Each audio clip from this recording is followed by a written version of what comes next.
Chapter 29. Savina. "You're going to have to lift me higher," said Savina through her teeth. Rafael swore under his breath. "You're no damn lightweight," he grumbled. Savina glared down at him icily. "I'll have you know," she said, "that I am very happy with my weight." "Tell that to my back," Rafael muttered.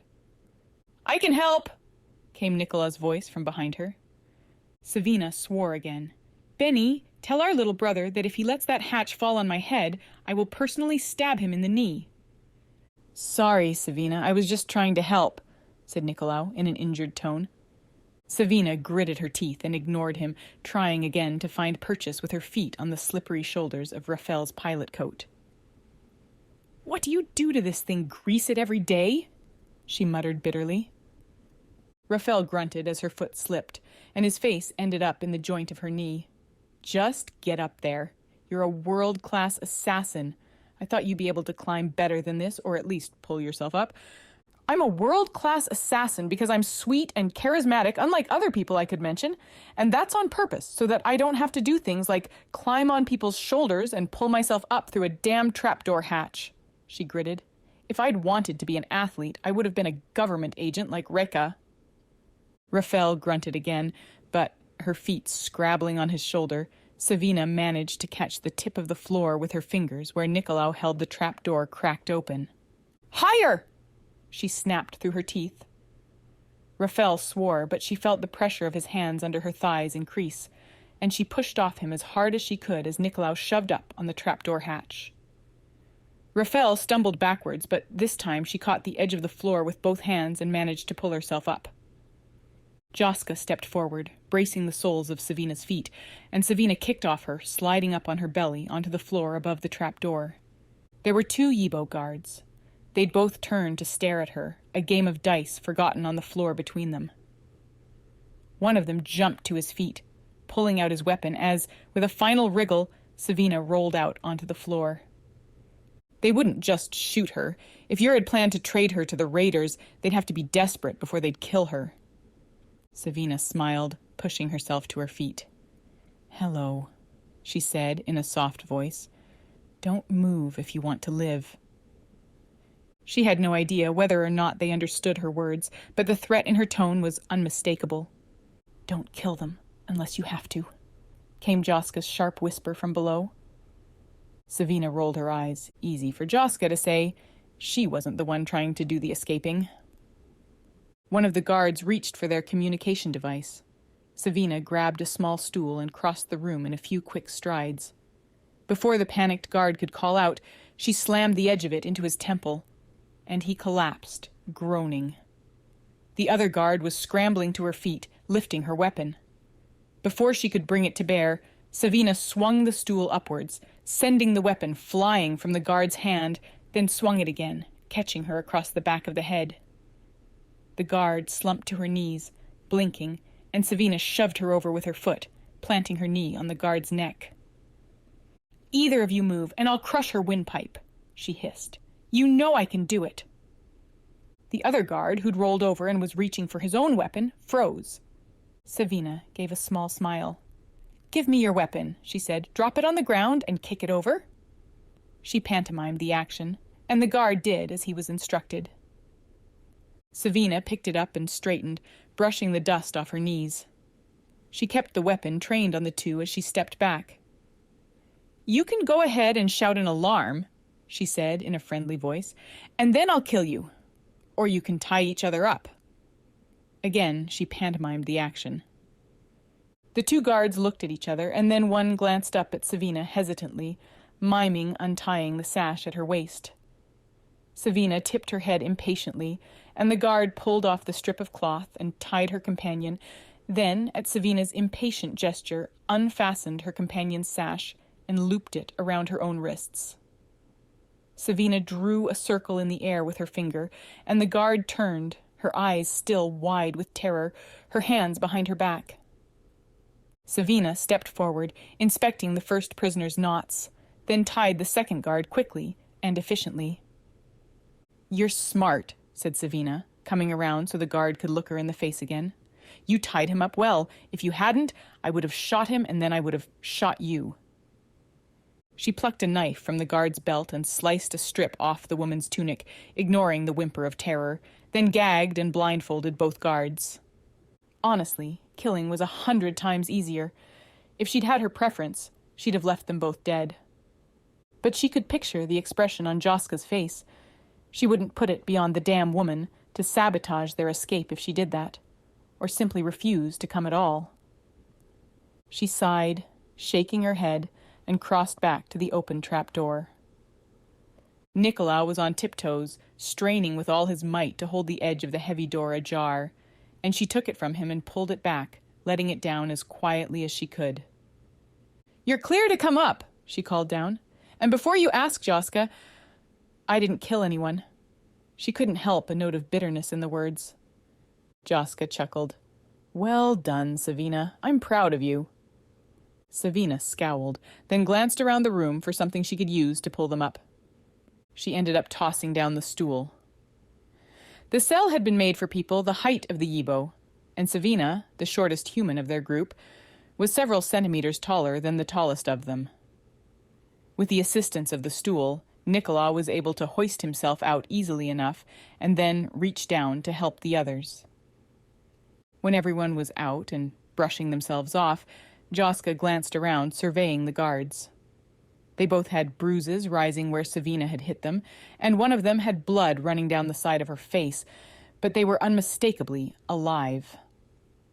Joska nodded without comment, but Savina could still see that hint of amusement in her eyes.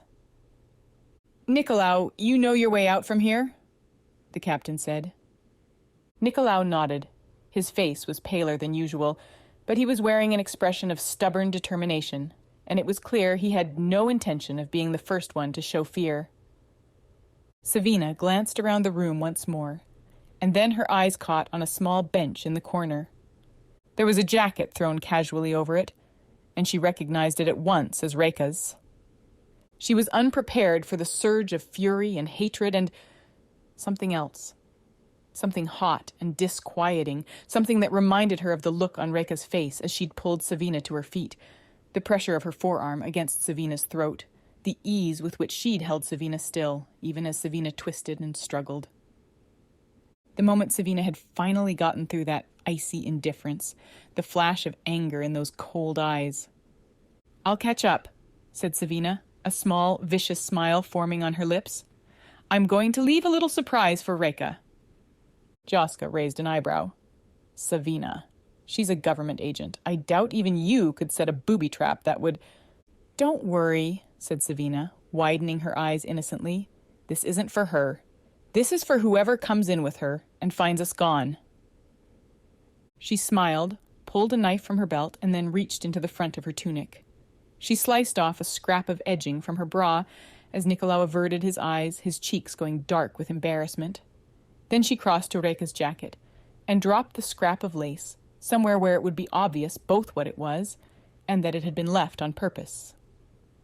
She rummaged in Reka's pocket and pulled out a writing stick and paper. She scrawled, "Reka, my love, thank you. I will happily pay my debts tonight, in a hotel room or in a back room or on the ground in the alley. However you want to take it. Be quick, my obsession. I don't know how long I'll survive without seeing you." She pulled out one of her needle blade knives from a hidden pouch in her jacket and pinned it through the paper and the lace of her bra strap and into Reka's jacket. Then she turned back to the others and gave them the full benefit of her dimpled smile. "I'm ready." Joska gave a low whistle. "Savina, you're downright vicious." Savina smirked. "I'd like to see her explain that to her employers." She blinked innocently. "A sweet girl like me, I wouldn't drag my reputation through the mud like that unless I was very, very in love." Joska shook her head, but she had a look on her face that was almost impressed. Nicolau led them quickly through the hallways of the safe house. Once, they rounded a corner, and Nicolau almost ran into a startled mobster. The Yibo stared at them for a moment, then opened his mouth to call out, his expression turning to one of terror. Savina shot him. He vaporized. She shoved the pistol back into her pocket and glared at Joska. "Permission?" she asked icily. Joska sighed. Savina didn't have to kill anyone else before they got up to the street, which in retrospect was probably a good thing. The way her mood was at the moment, though, she would have liked to kill a few people just to take the edge off. The streets were darkening with twilight, the moons beginning to peek over the rim of the buildings. The air was still heavy with the wet, sticky heat of a jungle evening, the cool of the night not yet penetrating the thick warmth of the day. "Where to now?" asked Savina in a whisper. "The diplomatic compound," said Joska quietly. "From what I've picked up, the others are being housed in the government building near the center of the city. We'll go there and turn ourselves in. Say we're humans who just recently escaped the jungle, if you'd like. I believe from there we'll be able to convince Alba that the better part of wisdom in this instance is letting bygones be bygones until we can escape this place. You do have a unique skill set, which could come in useful to everyone here." She paused a moment, clearly reluctant to continue. "And," she said at last, "if you could promise me that there would be no killing, I may find I lose control of my ship again on the trip home before you're able to be taken back to Colorida in restraints." She shot a meaningful glance at Savina. "But that would only be a possibility if you could assure me there would be no deaths as a result." Savina stared at her. At last, she shook her head. Joska would never cease to surprise her. They made their quiet way through the back alleys, Savina in the lead. She knew the streets well. She'd spent enough time on them, on her jobs, but it turned out Benny, who'd mapped out the jobs, knew them even better, and after about half a standard hour, Benny took Savina's place in the lead. The streets were abnormally busy, and Savina frowned as the city moved around them. The people she'd expect on the streets, the petty thieves, the civilians from the poorer parts of town heading home after a long day of work or heading somewhere they could intoxicate themselves enough to forget about their troubles for another day, weren't present. Those that wore frightened looks and walked with the swift, furtive movements of prey rather than predators. "What's going—" Savina began, then stopped, swearing under her breath. "It's because the raiders are coming," she finished through her teeth. "The whole city will be in an uproar if the rumors got out. These idiots are terrified of raiders." Joska nodded grimly. "They'll be looking for anyone who sticks out. This isn't an ideal time for an escape." "Well, I guess we could have stayed behind to get eaten," Savina shot back. "Come on." The small party continued on down the streets, slipping through the dark alleys. Benny was in the lead, Savina behind them, with the stolen weapon in hand. Nicolau took up the rear, as the most likely to be able to intimidate anyone following. Savina glanced up at the sky as they crept along. The moons had risen higher, casting more light than she would have liked. Still, if her ploy had worked, it would be some time before Reka would be able to come after them. That was the best they could hope for at this point. And then they were there, and Savina stopped in shock. The buildings in front of them were intricate, beautiful, ostentatious in the extreme. They were also lit up like the Festival of the Dead. Rafael swore. Either they're having a hell of a party or the diplomatic corps has managed to get themselves into trouble. A small group of Yibo guards jogged past, and Savina and the others ducked back quickly into the mouth of an alley, concealed in the shadows. In the moonlight, the guards' faces were grim, and they all had their weapons drawn. "I'm guessing the second option," murmured Joska. "What do we do now?" Nicolau whispered. He looked worried, and despite everything, the look made something in Savina's chest tighten with protectiveness, even though her baby brother was at least 20 centimeters taller than she was, and probably outweighed her by 10 kilos. "Joska, this was your idea," she said grimly. "What do you suggest we—" A shout came from behind them. Savina turned slowly. Behind them, at the far entrance to the alley, stood another group of Yibo guards, their weapons pointed at the humans. "Permission?" Savina whispered sarcastically. Joska sighed, and Savina chose to take that as a yes. Savina shot the guard's captain as he raised his gun, then shot the two closest behind him, and then put a knife through the throats of two others, grabbed the last, shoved them up against the wall, and slit their throat.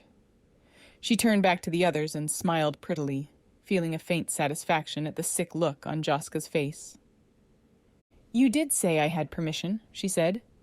"So I did," murmured Joska. She sounded even more sick than she looked. "They were about to kill us," said Savina. "You may as well stop feeling guilty over it."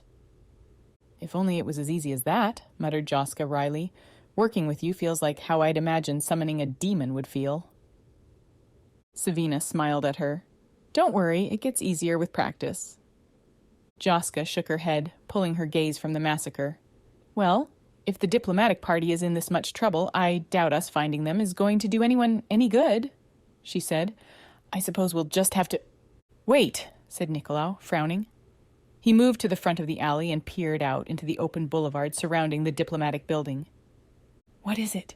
Benny whispered, moving to stand beside him. "There are people there in the shadows," he whispered. "They look human." Savina, Joska, and Rafael came to peer over his shoulder. Sure enough, in the shadows of the high compound wall, Savina could make out a small party of figures, their shapes unmistakable even in the dim light. "Savina," said Nicolau, peering closer. "I know who that is." Savina swore quietly. "So do I," she muttered. "Joska, you damn well better be right about Alba not killing us." She turned back. "Benny, pull up your scanner and let me know if I'm going to get into any trouble. In the meantime, I'm Vina to the rest of you until we know what they want." Then she slipped out of the alley and towards the small band of figures. They looked up in alarm at her approach, and an old man, his face creased with smile wrinkles, stepped forward.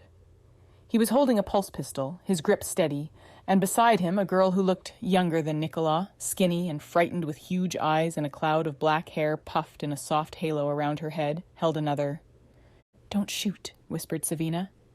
She could kill them easily before they had a chance to, but that wasn't likely to start things off on a happy note. "We're survivors from the ship as well. If you come with us, we may be able to keep you safe." "And may I ask who you are?" The voice was old and cracked with exhaustion, but there was an imperious note to it that told Savina exactly who the speaker was. A shiver of something, half fear and half anticipation, buzzed through Savina's body as the woman stepped forward. She managed to look regal even in the simple Yibo shift, and there was the weary look to her face of someone who hadn't slept well in some time. Alba Espina. All it would take is one quick move, a throwing knife sent on its way, and then... But she could already hear Joska's voice. "We need them, Savina, if we want to get out of this mess alive." Maybe that was no longer a possibility, but until she heard their story, she wouldn't know. Savina gritted her teeth and forced herself to smile. "We were part of your group earlier, but we were kidnapped by some of the Yibo before we got on the city transport. We escaped and came here to join the rest of you, but it looks like we may not be the ideal ones to join forces with," said Alba dryly. "We were planning on leaving, ourselves." "But we've found a way to understand the Yibo language," said the young girl, her voice trembling, her expression eager. "We could help you with that, at least." Savina studied her carefully. She didn't believe, honestly, that what Joska said was true. If Alba had any idea who Savina was, she would almost certainly be taken prisoner, and killed as soon as Alba could spare the time and resources. But understanding the Yibo language, and knowing what this diplomatic party had found out, all of it was important. All of it would help. And there was no reason Savina couldn't simply kill the woman later. "I'm so glad we ran into you then," Savina said breathlessly. "We can help each other get out." She gave her widest, most innocent smile. "My name is Vina." Alba and the old man exchanged a glance, and Alba nodded. "Very well, Vina," she said briskly. "Lead the way." Chapter 30. Iran. Alcohol, it appeared, affected Yibo in much the same way it did humans. The translator in Iran's wavelink didn't translate the slur in their words, but the way the guards became progressively more talkative, and then, eventually, more and more maudlin, was familiar enough to make Iran and Istvay grin at each other in the darkness of their cell. When the chatter had finally subsided into slow voices that were by this point slurred enough, that the translator could only hazard a guess at what the guards were saying, Istve gave Aran a quick nod. Aran pulled Ani down from his shoulder and tickled her gently under the chin. "Hey there, beautiful," he whispered. "Are you ready?" Ani gave an affectionate little chirrup and nuzzled into his hand, and he grinned despite himself. Either Ani had sensed the urgency of what they were doing, or she was feeling cooperative. Either way, it was only a matter of minutes before there was a steaming hole in the walls of the prison, and a few minutes more until it was big enough to crawl through.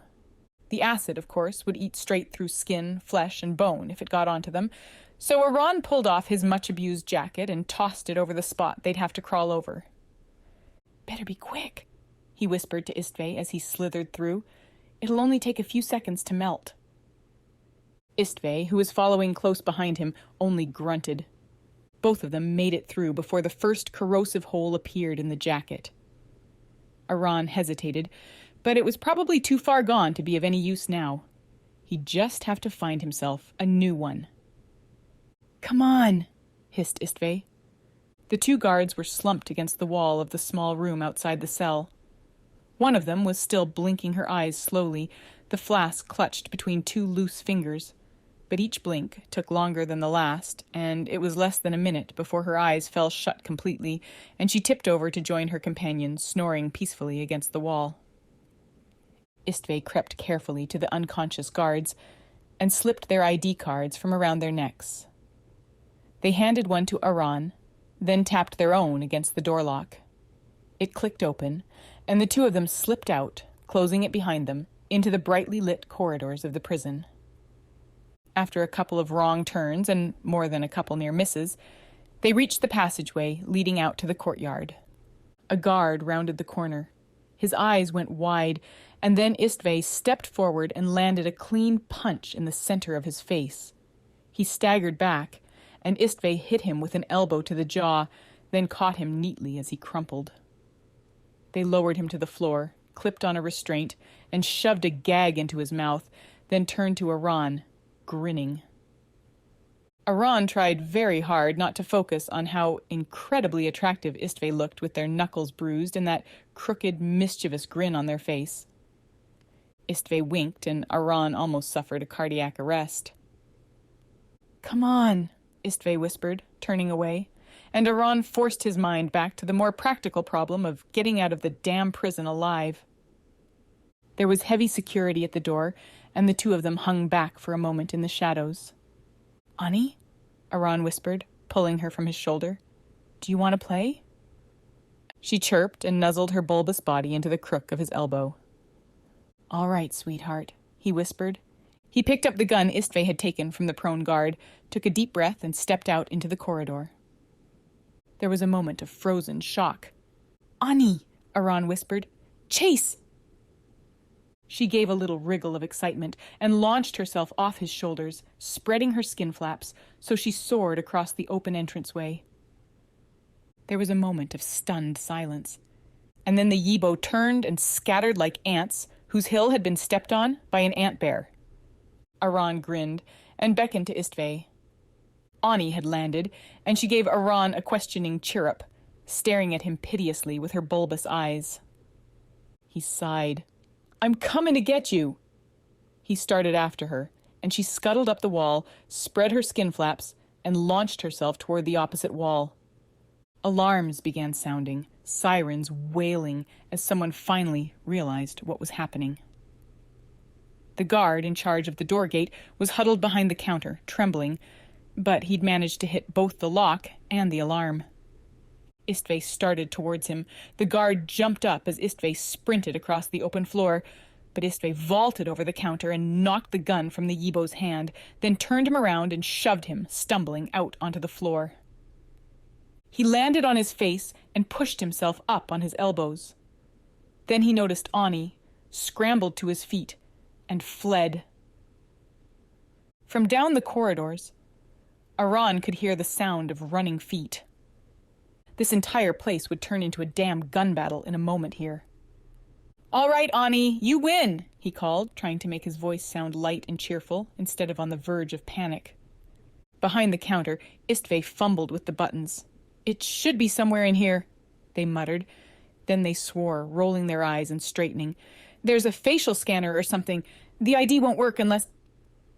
Aran glanced around quickly, then snatched one of the guards huddled in the corner and dragged her over to Istvay. Istvay looked the struggling guard up and down, then snatched the card around her neck and held it to the device. It flashed green, then orange, and Istvay grabbed the Yibo's face and shoved it against the screen. The light flashed green again, and the doors to the jail slowly slid open. "Go!" shouted Istvay, and Aran grabbed Ani, bundled her onto his shoulder, and followed Istvay out through the gates just as the Yibo, whose face Istvay had used to open the gates, hit the controls. The gates slammed shut, almost catching Aran's sleeve as he slid through, and then he and Istvay were out into the courtyard and running for their lives. "This way!" Aran hissed, grabbing Istvay's arm and jerking them after him. The two of them sprinted down the wide walkways between the buildings as guards shouted after them, yelling into their communication devices. It was obvious the guards had heard about Ani, because no one seemed anxious to get too close. But it would only be a matter of time before there were enough of them to hem Aran and Istvay in, Ani notwithstanding. The prison walls loomed ahead of them, and Aran put on a final burst of speed, dragging Istvay behind him.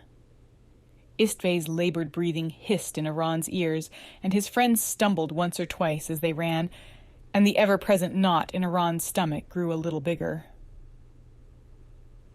2 years ago, Istvay would have been the one outrunning Aran.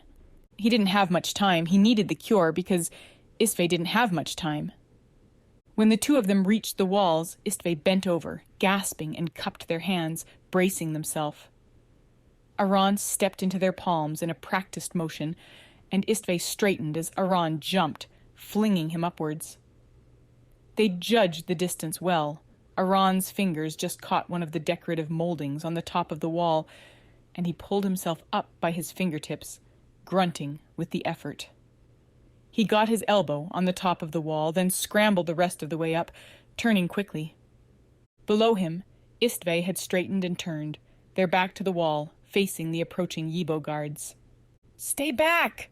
Aran shouted, although he knew they wouldn't understand his words. "Ani, watch Istvay!" Ani gave a reluctant grumble, but swung down from his shoulder, catching herself along the way with her tentacles on the sheer wall to land in front of Istvay, hissing. The guards drew back, and Aran reached into his pouch and yanked out a length of rope. "Istvay!" he shouted. Istvay glanced up, and Aran tossed the rope. Istvay grabbed it as Aran fastened it to the molding on the wall top and pulled themselves up, sweat standing out on their face at the effort. Ani swarmed up the wall after Istvay and reached the top before them, wasting no time in scrambling back onto Aran's shoulder, grumbling. Aran grabbed Istvay's hand as soon as it was in reach and pulled them the rest of the way up, then yanked in the rope and dropped it down on the other side of the wall.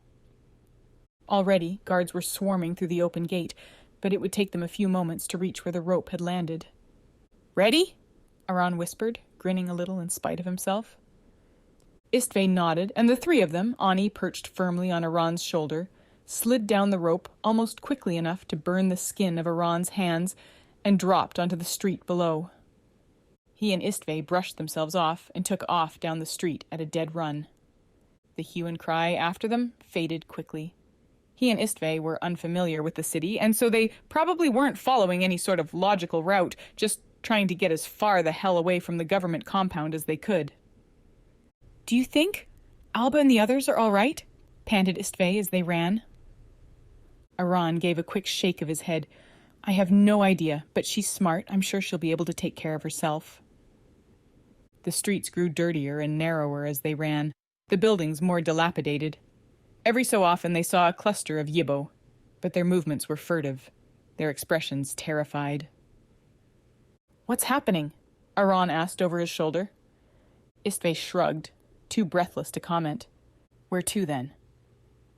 "Doesn't matter," gasped Istvay. "We'll reach the force field eventually if we head in a straight line. Then we'll make our way around to the nearest gate. Unless you manage to get a city map, that's the best we can do. There were more people in the streets now, but they seemed to be trying to get away from something, heading back towards where Aran and Istve had come from. Aran looked around uneasily. "Not sure if this is the direction we want," he panted. Istve gave a tight nod. "Maybe you're right. Turn due north then. We'll go that way. I'm pretty sure the city gates we came in on were on the north side of the city anyways." Aran nodded. They both slowed to a walk, more cautious about being seen, and crept along the alleys, keeping to the shadows. Whatever was happening in the city, it was clearly enough that the Yibo were fully focused on it. No one seemed to have attention to spare for two humans. But it wouldn't last forever. Eventually, the prison guards would find their trail, and then it would only be a matter of time. They had to be out before then. The first set of guards found them maybe 10 minutes later. There were half a dozen of them, clearly following a sensor, because their footsteps followed Aran and Istve's winding track unerringly. Aran exchanged glances with Istve and pulled a trank dart out of his pouch, shoving the electric tranks at Istve. The guards rounded the corner to the alley where Aran and Istve were crouched, and paused. "Come out," she called, her words heavily accented, but understandable. "Come out, and we won't hurt you. We'll just take you back to where you can be safe. Tonight is not the night to be out in the streets." There was unmistakable fear in her voice. Aran glanced at Istve, then raised the blowpipe to his lips and straightened warily, just enough to get a clear view of the guard, silhouetted in the entrance to the alley. He was well practiced. 3 guards had been pricked by the tiny darts before any of them noticed him standing there. The first guard whirled, raising her weapon, as 2 of her companions slumped to the ground and a third swayed. Aran got off 1 more dart, and then Istve jumped forward, slapping electric tranks onto the remaining 2 guards. The guards collapsed, and Aran jabbed them quickly with trank darts. The moment their eyes fluttered shut, he knocked the electric tranks off and shoved them back into his pouch. Istve looked at him questioningly. He grimaced. "Emmerich used one of those on me back on the ship," he said shortly. "Hurts like hell." Istve nodded with a small, fond smile, and then the 2 of them grabbed the guards' weapons, shoved them into their belts, and started off down the street again. "It won't take long for them to figure out where we are after that," Aran whispered. "Things are going to get more exciting than we can handle pretty soon here." Istve gave a terse nod. Their face was grim, and Aran realized with a start that they were shaking with exhaustion. "Istve," he said, "we need to take a break, catch our breath." Istve's wry smile told him they knew exactly what he was doing, but they didn't protest, just slumped back against the wall, breathing heavily. How are you doing?"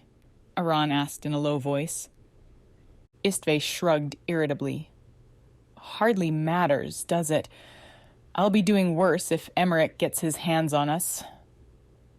Aran nodded, but he watched them in concern. They were slumped against the wall with the kind of weariness that generally would have taken a long day of exertion to provoke. When Istve looked like they were recovered enough to keep moving, Aran straightened, and the 2 of them started forward again, moving as silently as they could. Aran had been right. It wasn't long before they began to see more and more guards. Thankfully, though, as long as they stayed to the alleys, the rest of the Yibo hardly seemed to pay them any mind. It was an unsettling thought. Aran still wasn't certain how these aliens were so familiar with humans, but he had the strong impression that whatever it wasn't something he'd be happy to know about. Still, they'd have time to worry about that particular problem once they were outside the city gates. Footsteps clattered in a run down the streets behind them, following their trail. He and Istve exchanged glances, and Aran nodded, yanking a detonator out of his pouch. "Ready?" he whispered. Istve gave a grim nod. Aran waited until the guards were almost close enough to see them, even in the shadows. Then he tossed the detonator to land in the streets behind the guards. It went off with a soft pop and a flash of light, and the guards turned on instinct. By the time they turned back, Istve was already there, and dropped 2 of the Yibo with electric tranks. Aran tossed his bolus at a third, snarling her legs and bringing her down, and shot 2 more with trank darts. Istve disabled the final guard with another electric trank. The 2 of them disarmed the guards, retrieved the electric tranks, and ran. Aran could recognize landmarks now. They were almost at the edge of the city, and then, booming through the city streets, presumably over some sort of amplifier system, came a voice so loud it startled Aran into stillness. Istve stopped, just in time to keep from running into him. "This is an emergency message," Aran's wavelength translated. "Please pay close attention, as your very lives and the survival of our city itself may depend on it." Aran and Istve turned to look at each other. "What the hell?" Aran began. "A group of humans have escaped from where they were being held in government cells. They intended to betray us to the raiders. As we speak, there are raider ships approaching the city. The humans plan to let them in. If you see humans, you must detain them or kill them. They cannot reach the city gates." Aran and Istve stared at each other in wordless dismay. "This has to be Emmerich's doing," Istve growled softly. "Damn him to hell." Already the people in the streets were looking around them in alarm, eyes full of mistrust and suspicion. "There!" Aran's wavelength translated in a pleasant voice as a Yibo caught sight of him, and he dived to one side as a shot flared over his head. Istve yanked him to his feet, and the two of them took off down the alley at a dead run. But from behind them, Aran could hear the murmur of dozens of voices into communicators, alerting the government guards to their location. "Damn it," Aran muttered as the two of them ran. "One of these days, I'm going to have a long talk with Emmerich." "You won't be the only one," Istve panted. The city force field loomed ahead of them through the alleys, and Aran let out a quick breath of relief. And then Istve slowed. "Aran," they whispered, their voice tense. The street in front of them, where the alley came out, was crowded with soldiers. He turned slowly, the alley behind them as well. "I think they've caught us," said Istve. "There's too many of them. Not even Ani can get us out of this one." Chapter 31. Alba. Alba watched the young woman in front of her suspiciously as the group of them started down the streets, moving as quickly as they were able. Inez, to her credit, hadn't mentioned that the translator device was something she could give them outright, so whoever this girl was leading them to meet, they'd be motivated to keep the diplomatic party alive, at least for now. And now that she looked at the girl, Alba realized she did look somewhat familiar.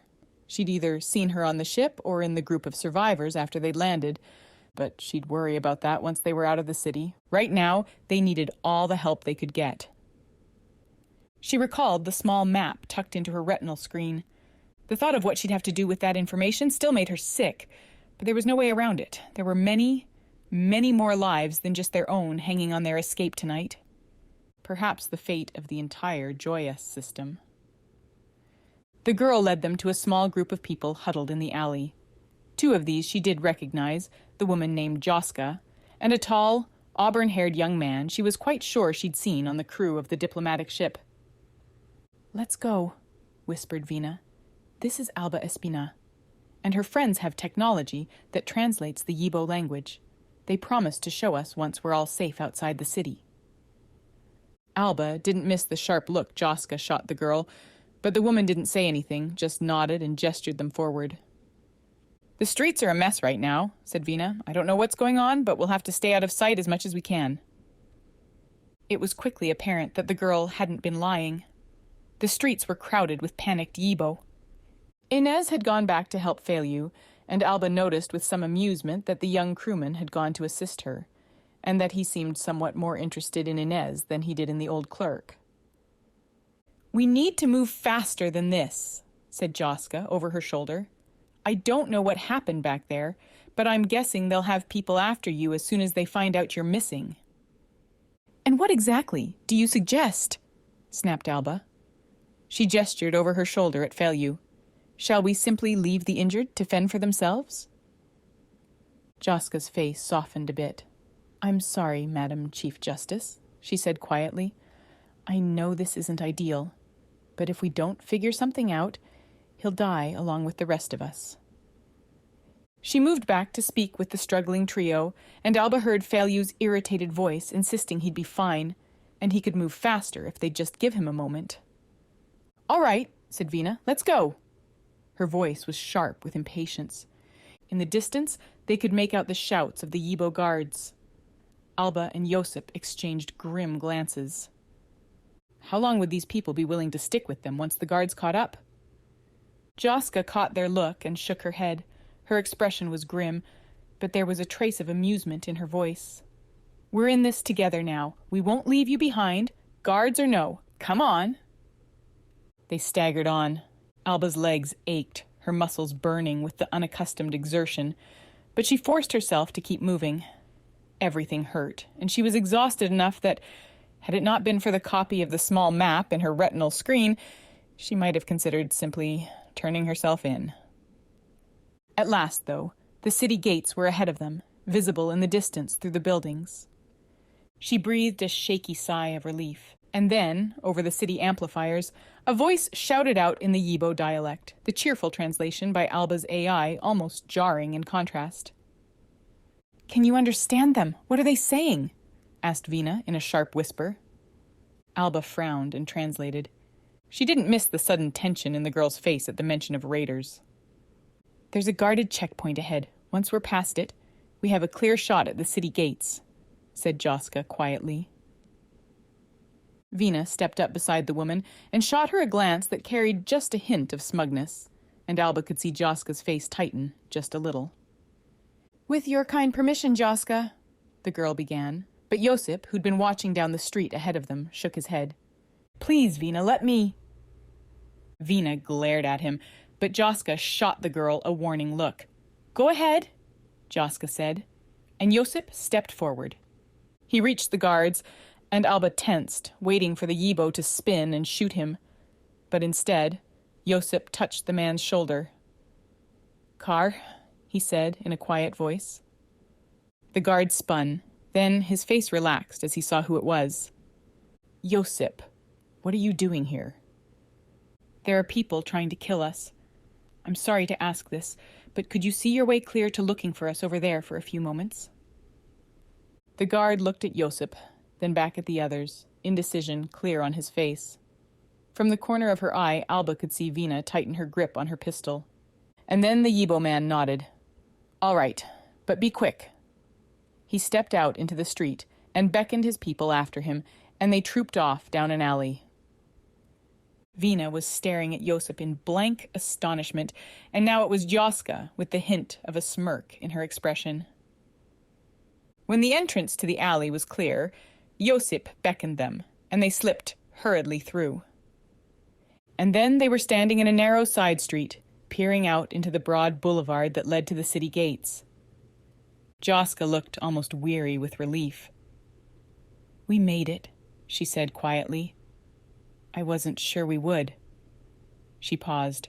"All right, we'll have to—" Whatever she'd been about to say was cut off by a blood-curdling scream from one of the guards at the gate. There were more screams, and then Yibo were streaming from their posts, running wildly into the city in panic. Alba tensed, and even Josip's expression was tight with worry. "What?" Inez began. And then something hit the force field, and it shuddered. It shuddered again, and then it ripped apart, the gateway torn open as if by a giant hand. On the other side of the gate, a ship steamed in the cool of the night air. It was blood-red, spiky and angular, and clearly designed for war. And in front of the ship stood a band of aliens, the likes of which Alba had never seen before. They, like the Yibo, were humanoid, but taller and more powerfully built than a human, and all of them wore long hair hanging down their backs, some down to the backs of their knees. Their features were as varied as humans, perhaps, but with blood-red eyes and sharp, prominent canine teeth that were visible when they smiled. And Alba realized, abruptly, why smiling on this world was considered a threat. The newcomer's clothing was dark, a loose shirt and trousers that would blend easily into the shadows, and they moved with the smooth confidence of an apex predator. Beside Alba, Vina swore in a choked voice. She'd gone deathly pale. Joska, too, looked worried. "Vina?" she asked in a low voice. Wordlessly, Vina nodded. "It's them," she whispered. "It's who?" Inez whispered back. "It's another type of alien." Raiders, the Yibo call them. They hunt humans, Nicolau said in a low voice. Alba almost staggered as the implications of this new development hit her. The way Herrick had looked when he talked about another sapient species, the way he'd squirmed when asked what had taken down the portal, the way the Yibo had always seemed frightened of something outside their gates, the way Herrick said developments had forced his hand. "Madam, are you all right?" Josip whispered. "New plan," said Joska, turning abruptly. Her face was grim. "We have to get out of here. Now, Nicolau, you—" "Hello, humans," came a low, rich voice from behind them, accented differently than the Yibo tones Alba had grown accustomed to. Slowly, Alba turned. One of the newcomers was leaned up against the wall of the alley behind them. There was a lazy smile on the creature's face, and a weapon in its hand, but it didn't look like it thought it would need to use it. "You took some hunting to find," the creature said, turning its attention to Vina. There was something almost indulgent in its voice, a parent humoring a child. Or perhaps the better analogy, Alba thought, was a farmer grinning at the antics of a piglet she planned to slaughter. "We've found her!" the alien called. Alba glanced over her shoulder. The rest of the raiders had come in through the gates, and the group of them stood at the other end of the alley, watching the humans with an expression that was unmistakably hungry. "Savina," their leader said, "how nice of you to bring enough for all of us." Chapter 32. Aran. Aran stared at the crowd of guards ahead of them, his heart pounding oddly in his chest. This couldn't be happening. They couldn't have been captured just when he'd thought they'd finally got away. "Istve," he whispered. "Maybe if Ani—" Istve shook their head. "It looks like the Yibo are more afraid of the raiders even than they are of Ani," they said grimly, "and they think we're going to sell them out, thanks to our friend Emmerich." Aran closed his eyes, trying to steady his breath. This couldn't be happening. This absolutely couldn't be happening. Istve was dying, and whether Aran was killed here or taken back to the Yibo prison, he wouldn't be able to do anything to help his friend. He'd never wanted to die, but it had never been the thing that scared him the most. This was what scared him the most. And this was the second time tonight that he thought he'd lost it forever, but this time it was for real. There was a hand on his shoulder, the weight of it grounding him. He drew in a deep breath. "I'm sorry, Pishti," he whispered. "If I'd listened to you, if we'd got out sooner—" "Aran, don't be an idiot." Aran managed a small smile, and his heart broke all over again as he looked at his best friend, who he loved, who he'd always loved. This would be a hell of a lot easier, if Istve would just be a jerk about it. Istve glanced back into the alley, hesitating. "Listen," they said at last, quietly. "We can't get out of this, not both of us together like this, but if one of us could get to the escape pod, bring it back. We still may be able to get away. So," they seemed to be bracing themselves, "so you run. I'll hold them off while you get out." Aran stared at his friend, too shocked even to speak. "I can't do that," he said at last, when he'd regained his power of speech. "I'm not going to leave you here in the middle of a group of soldiers who want to kill you. Who the hell do you think I am? You go first. I'll find a way to follow with Ani." Istve shook their head. "Aran." Their voice was fond and a little sad. "Aran, I—" They hesitated, then looked down as if they couldn't bear to meet his eyes. "I don't think I'd be able to make it through the jungle back to the pod anyway," they said at last, quietly. Aran stared at them, feeling sick to his stomach. He could see now the way their legs trembled, how their breath still hadn't steadied even though they'd stopped running several minutes ago. "I'm sorry," Istve mumbled. I'm sorry. This is the only way it'll work." "I could carry you," Aran began, but Istve was already shaking their head. They took him by the shoulders and turned him around so he was looking directly into their eyes. "Listen to me. I know we haven't been at our best these last few weeks, but—" They paused and swallowed hard. "But Aran—" They hesitated again. "A few days ago, when you were angry with me, you said you didn't need a caretaker, and you're right. I thought I was protecting you. I thought I knew better than you did what you needed.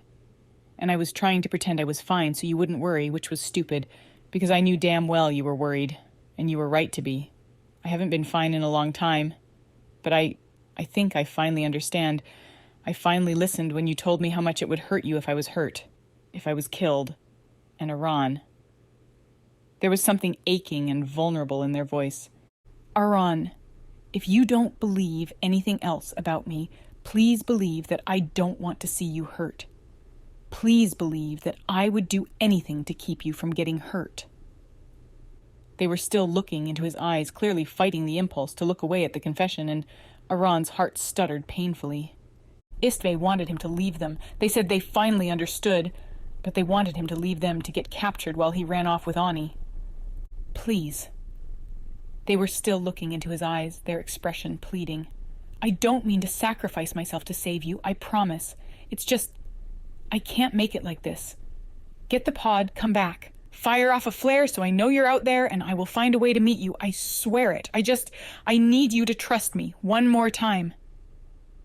There was something in Istve's voice, in the way they looked at Aran, that almost made Aran choke, and he found himself nodding. Because in the end, if he couldn't trust Istve and Istve couldn't trust him, what was the point of all this after all? I trust you, he said quietly. I'll go. Istve nodded, looking away quickly. They blinked hard and cleared their throat. I'll need some of the supplies from your pouch, they said, their voice rougher than usual. Aran nodded.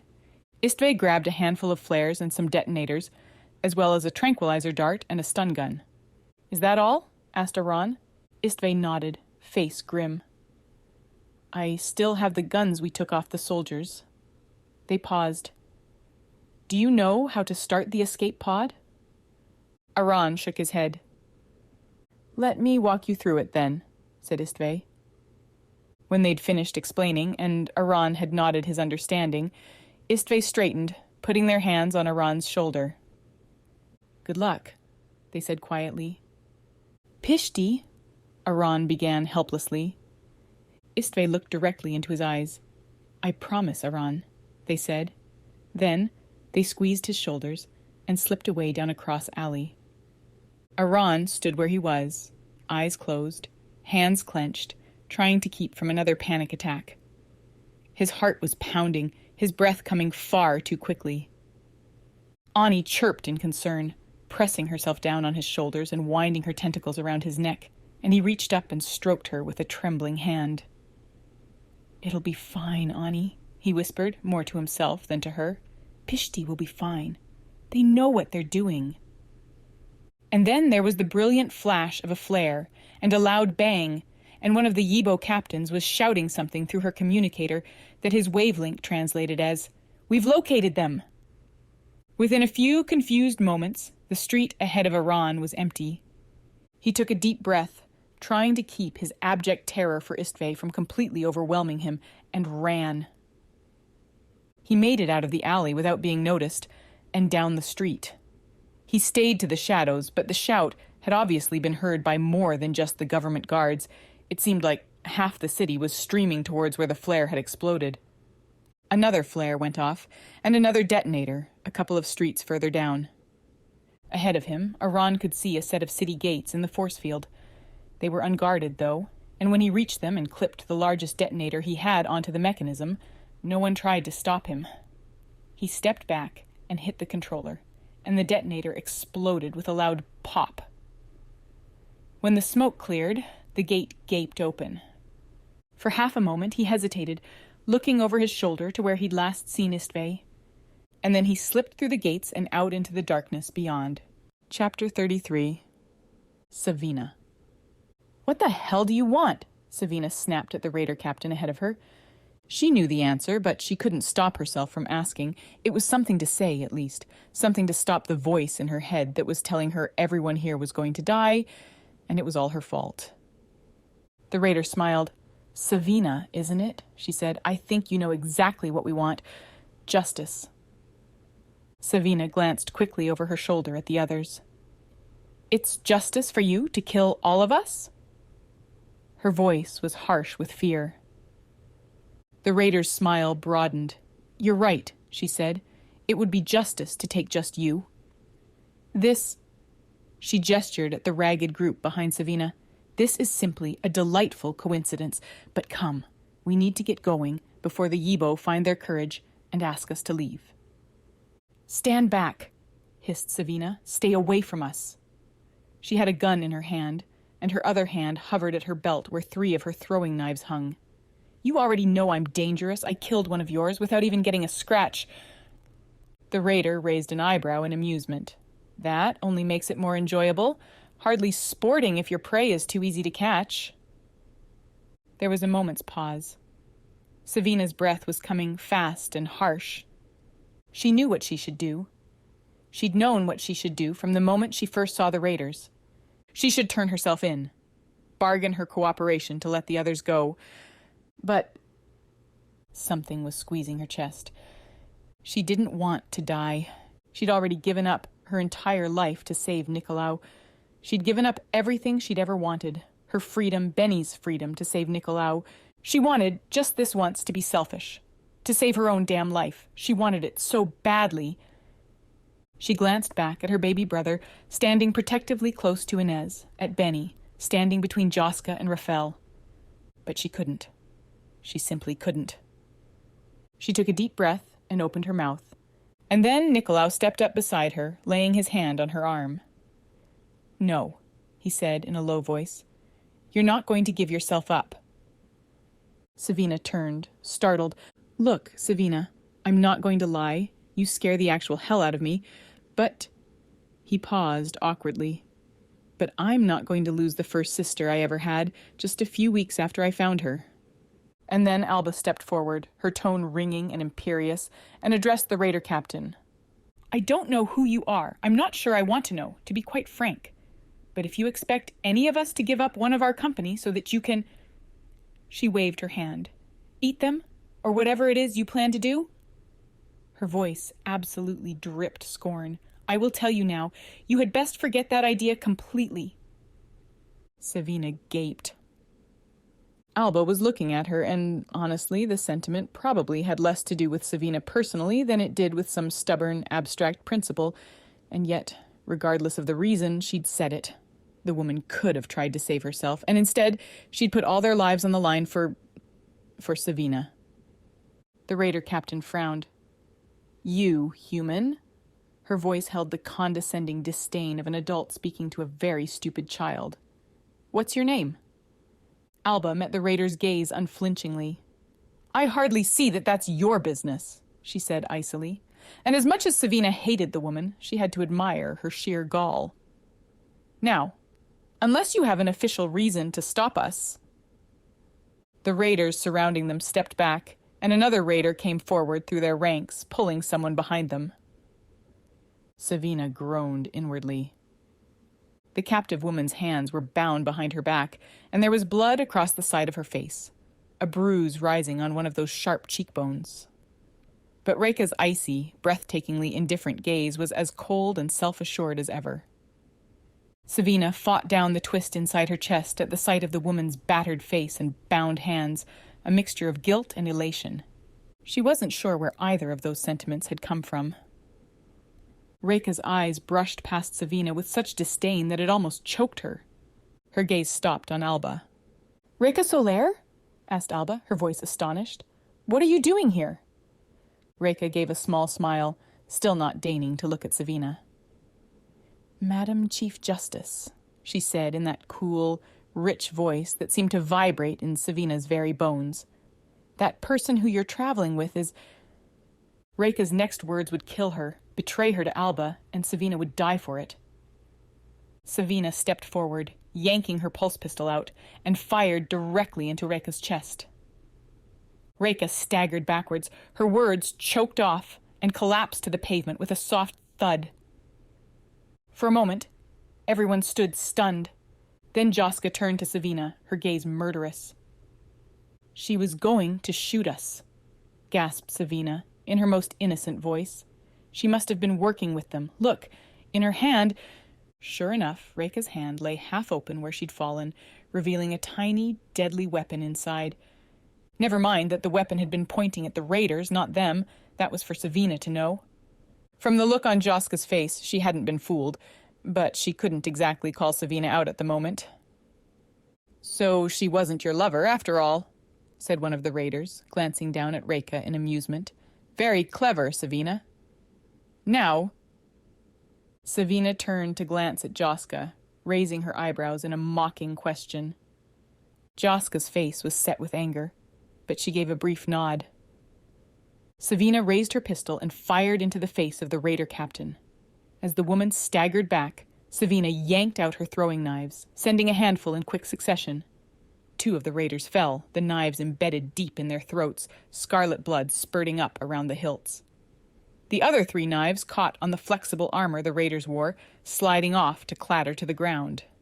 But it distracted them, and by the time they regrouped, Joska and Rafael were beside Savina, weapons in their hands, and they were firing in a businesslike fashion. "Nicolau!" Joska called over her shoulder. "We'll hold them. Get the others out. We'll follow." Nicolau nodded. His face was pale, but his hand on his weapon was steady enough.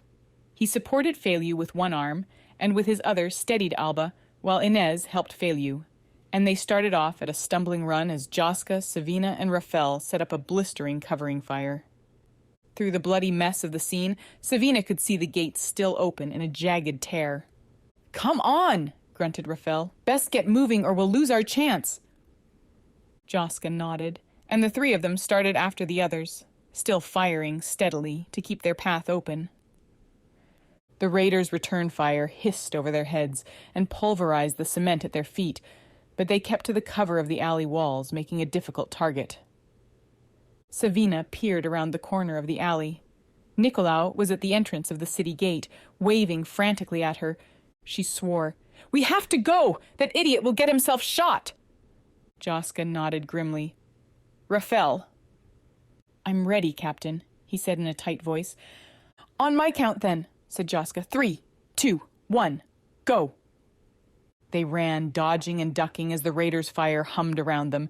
They were almost to the gates, and Nicolau was starting forward, his own gun drawn, firing off covering shots. And then, beside Savina, Rafael stumbled, grunting in pain. Savina turned in time to see a bright stain of red blossom along his side. Joska was a few steps ahead and hadn't seen, and probably wouldn't until it was far too late. Savina swore and turned back, dodging the raiders' fire. One of them had almost reached Rafael, but she got there first, skidded to a halt, and shot the raider in the face. It stumbled backwards, and she dragged Rafael to his feet, slinging his arm over her neck, and heaved him after her towards the gate. And then they were through and out and running for the jungle. Chapter 34. Aran. Aran ran through the open fields surrounding the city, tripping and stumbling as he went. The moons were bright enough to illuminate the largest of the obstacles, but in the wispy shadows it was hard to avoid the potholes and debris in the road. And then he'd reached the edge of the jungle, and the branches were catching his sleeves, and Ani was hissing and growling at the world in general. A few steps in, he tripped over a branch and fell flat on his face, but he scrambled up, heedless of the blood running down his forehead and into his eyes. Ani growled again and launched herself off his shoulder, just in time to intercept a creature he'd never seen before, but didn't have time to stop and take note of. The fight was sharp, short, and one-sided, and Ani rejoined him almost before he'd got his feet under him again. The branches slapped across his face, and he rolled his ankle more than once. After one such stumble, every step on his left foot shot pain all the way up to his knee. It didn't matter. Nothing mattered except getting to the escape pod and getting back to Istvay before his friend was killed. He paused a moment to set the directions into his wavelink, and he followed the cheery AI voice in his earpiece, stumbling blindly through the thick undergrowth.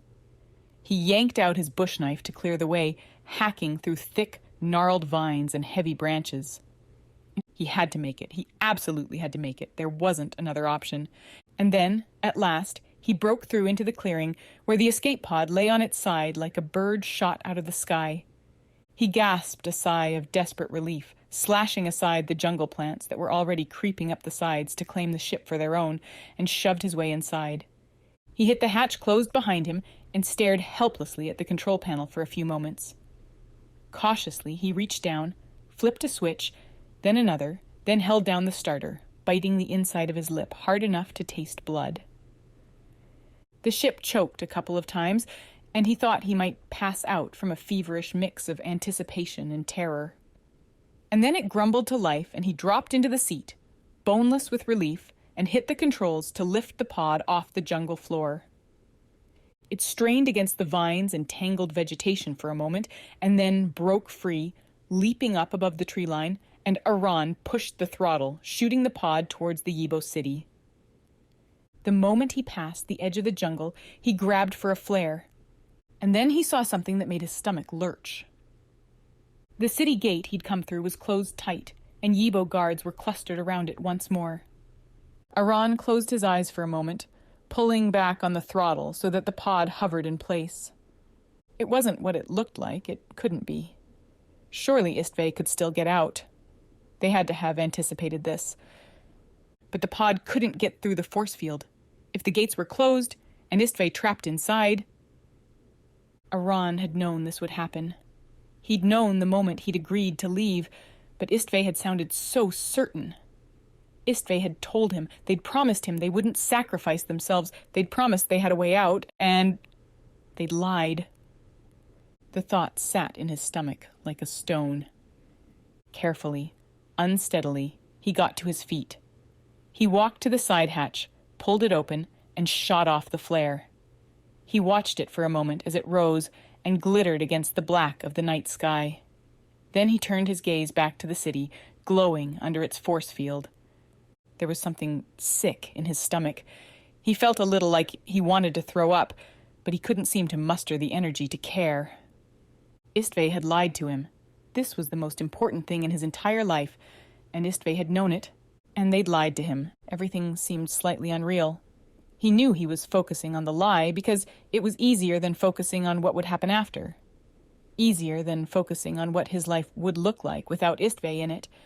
Perhaps he could simply put the ship down, walk back into the city, give himself up. But that would mean giving up Ani, too. He laughed, a quiet, hollow little laugh.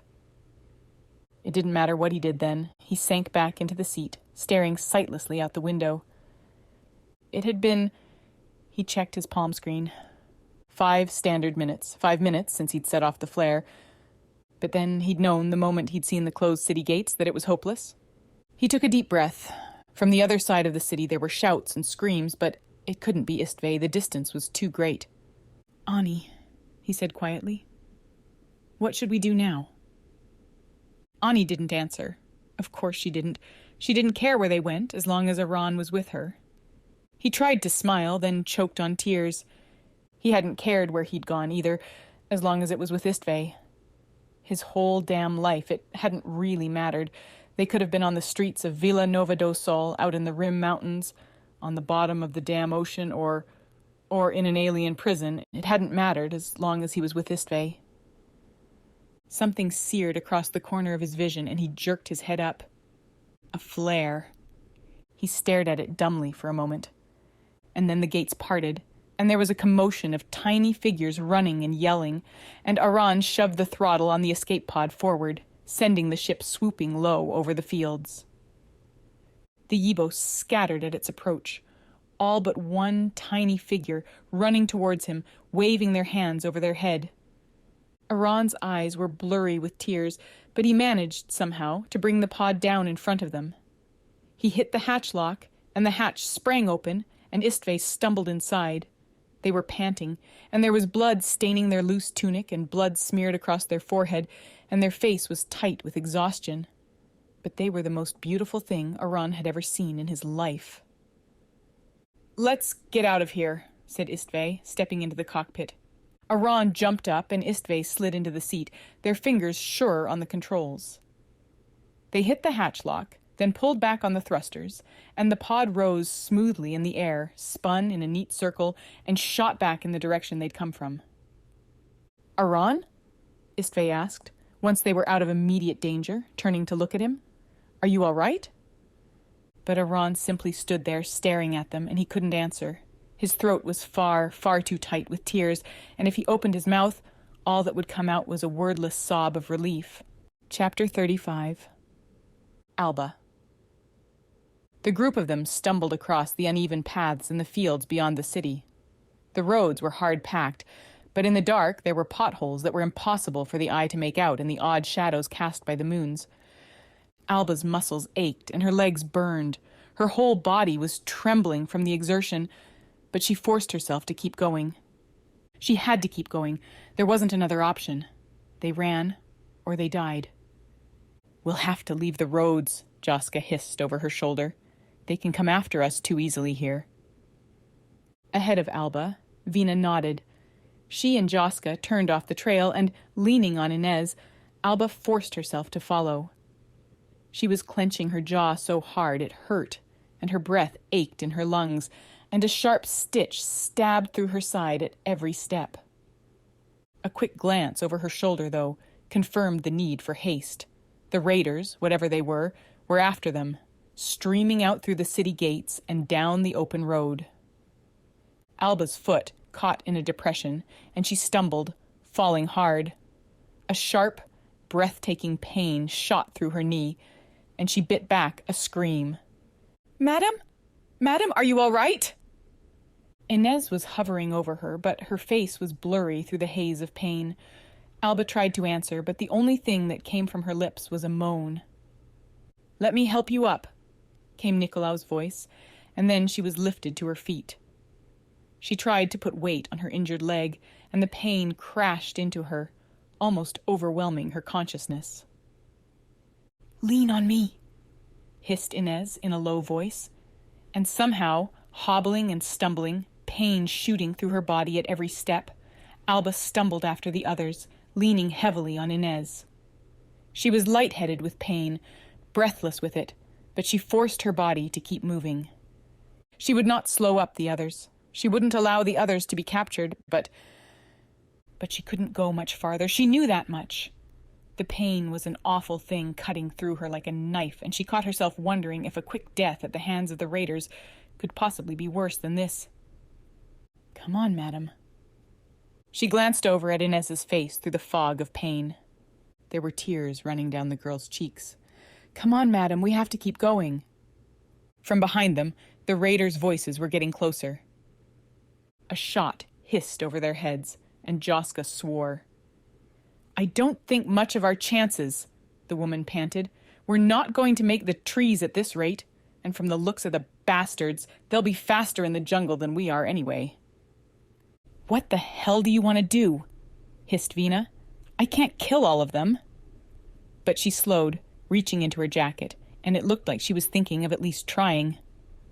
"Madam?" It was Inez's voice, thick with worry, but it sounded distant and far away.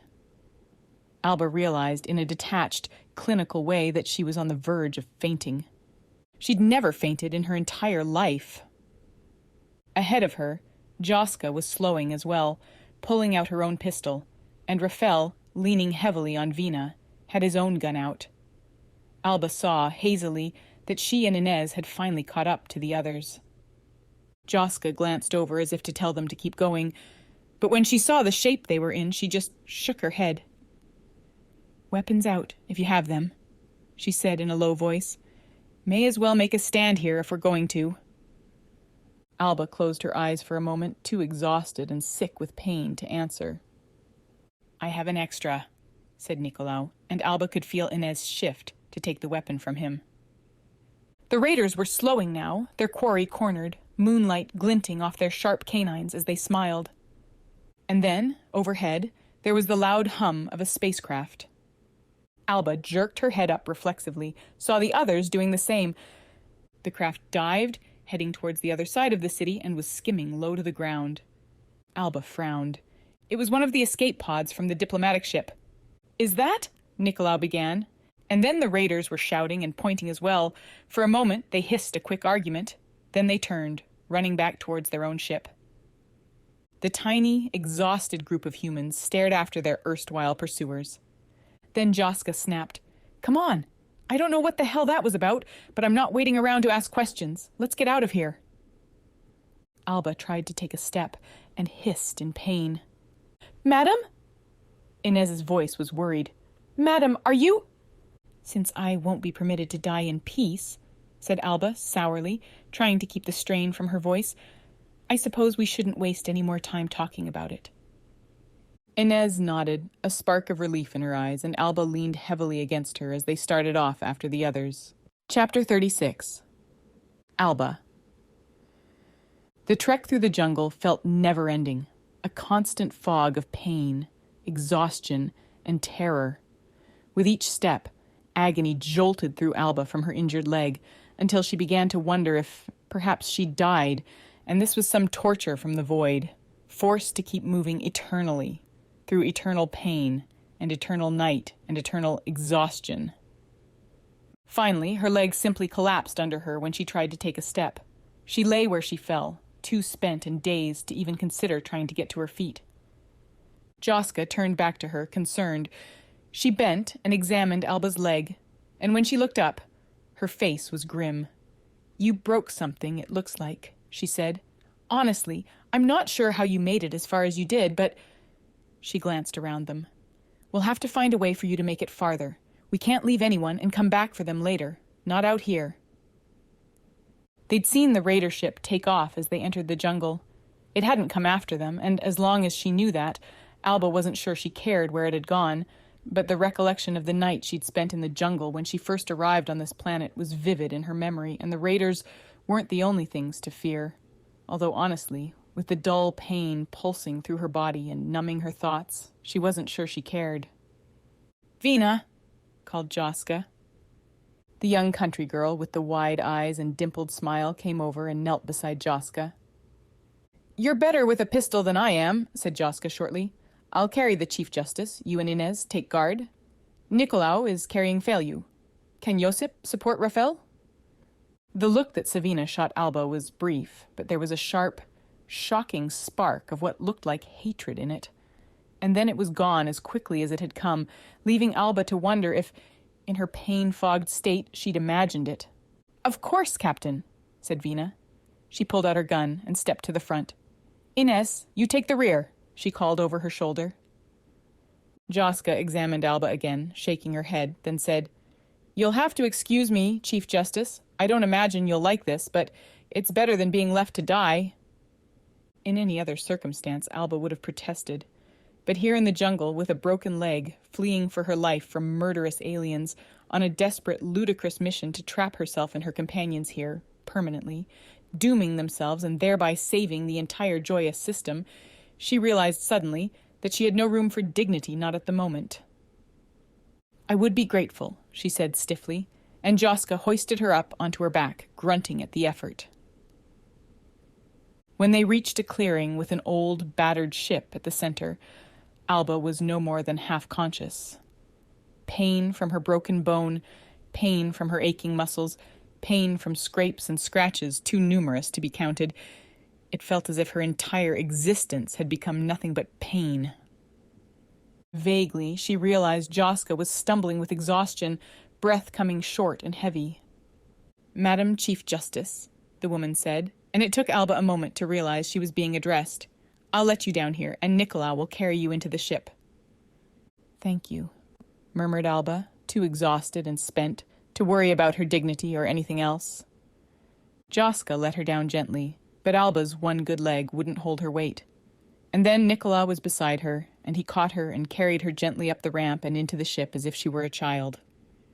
He placed her on a cot on the main deck, concern sharp on his face, but she was too weary and in too much pain to pay much attention. As he left, Alba noticed Feliu in an adjoining cot on the deck.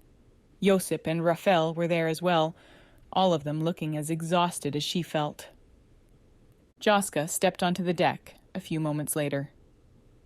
"Chief Justice, I'll have a look at your leg and Rafel's injury as soon as we get off the ground," she said. "But I think we'd best get off this planet as quickly as possible if we want to live through this." "It would seem a pity to die after all that," said Josip with a wan smile that still managed to hold a bit of a twinkle. Joska chuckled. "There's painkillers in the med kit anyway. I'll send Benny back with it."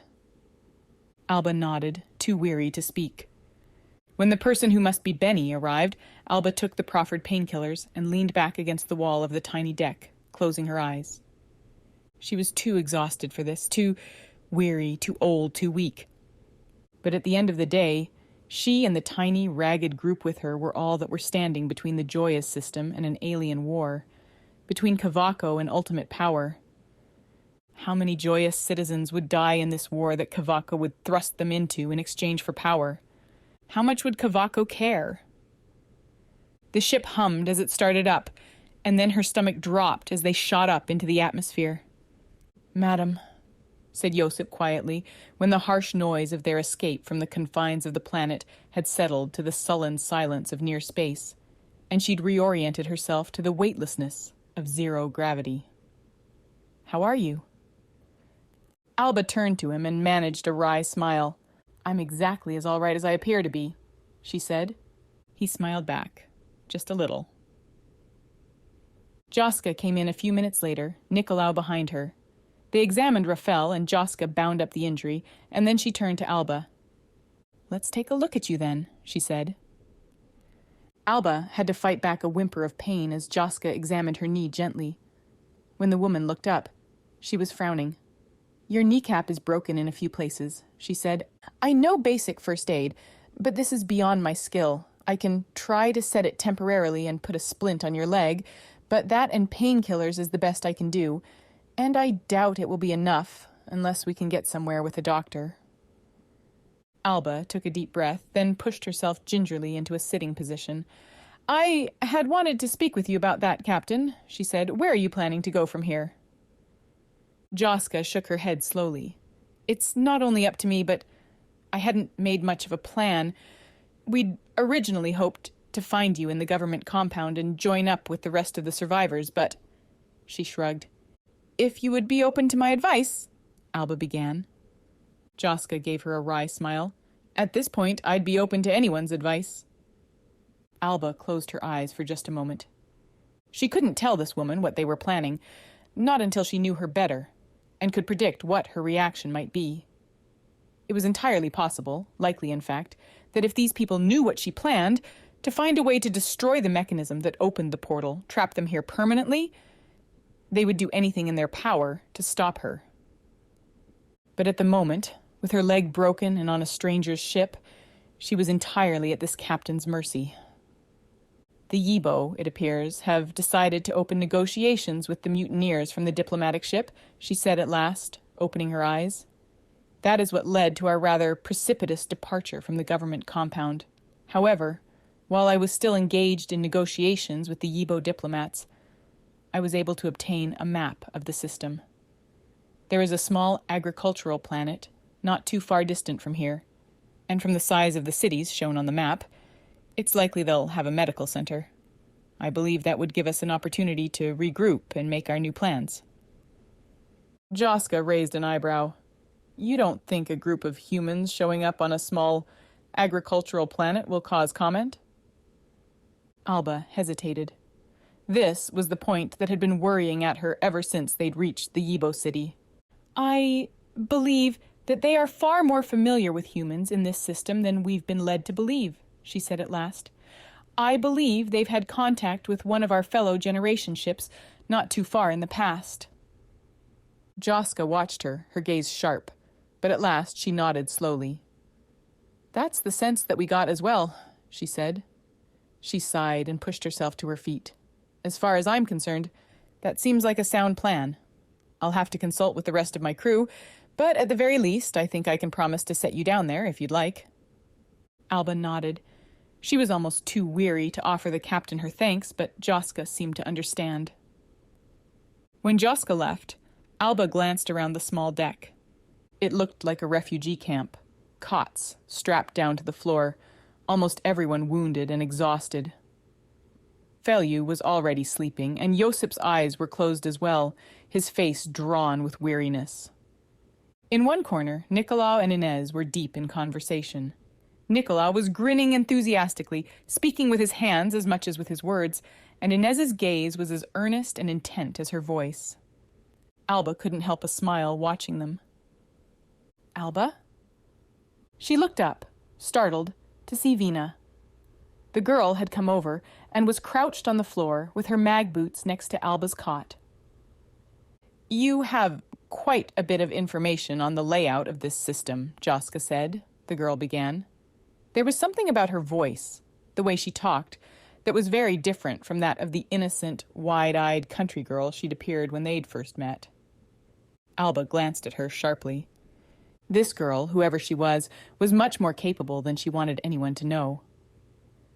I did get some information while I was speaking with the Yibo ambassador, Alba said cautiously.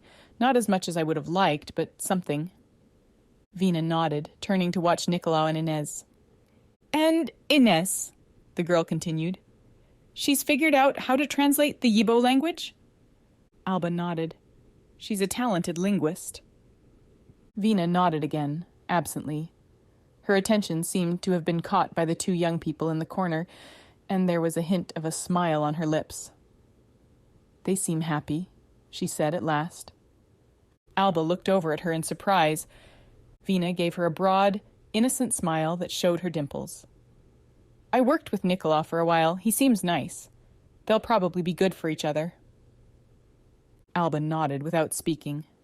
Maybe it would be a good idea for us to travel together, said Vina at last. You don't mind, I hope. I'm afraid I can't offer much insight on the political situation or the geography or anything like that, but, she shrugged, we have a ship, and, if you'll pardon me for saying it, none of you look like you're in any shape to travel far on your own. At least we'd increase your numbers, so it's not just the four of you.